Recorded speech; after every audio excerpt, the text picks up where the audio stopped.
आजची रेसिपी टिफिनसाठी पत्तागोबीची भाजी बनवणार आहे।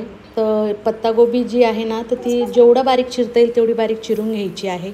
स्वच्छ धुवून बाजूला ठेवायची आहे। एका कढईत तेल घ्यायचं आहे, जिरा आणि मोहरीची फोडणी द्यायची आहे। त्यानंतर त्यामध्ये उभा चिरलेला कांदा टाकलेला आहे। मी पूर्ण एक मोठा कांदा घेतलेला आहे। आणि ही डाळ आहे हरभऱ्याची। तर हरभऱ्याची डाळ मी साधारण एक तास अगोदर भिजत घातली होती।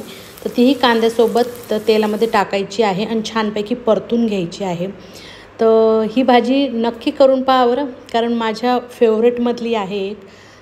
त्यामध्ये आता आपण तेलामध्ये हळद टाकणार आहोत, लाल मसाला टाकणार आहोत, काळा मसाला टाकणार आहोत, गरम मसाला, कांदा लसूण मसाला घालणार आहोत आणि सगळं एकत्र तेलामध्ये छानपैकी परतून घेणार आहोत।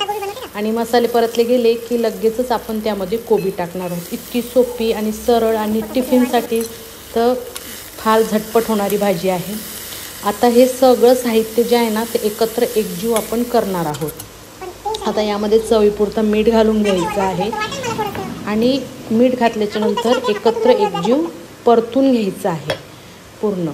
आणि कोथिंबीर बारीक चिरून घ्यायची आहे आणि कोथिंबीर घालायची आहे। कसं कोथिंबीरीशिवाय ना कोणत्याच भाजीचा साज पूर्ण होत नाही असं म्हणतात। तर पूर्ण एकत्र एकजीव करायचा आहे, झाकण ठेवायचं आहे साधारण एक 5 ते 6 मिनटं, कारण कोबी हा पटकन शिजतो। तर 5 ते 6 मिनटामध्ये छानपैकी होऊन गेलेली भाजी तयार आपली। तर पाहू शकता, थोडंसं मला जास्त वेळ लागला, तर थोडीशी हलकीशी डागली, पण ती डागलेली भाजी पण खूप छान लागते। तर वरण भातासोबत खायलाही छान आहे, तोंडी लावण्यासाठी टिफिनमध्येही छान आहे आणि मस्तच। तर हा माझा छोटासा व्हिडिओ कसा वाटला ते मला नक्की कळवा। चॅनलला सबस्क्राईब करा, लाईक करा।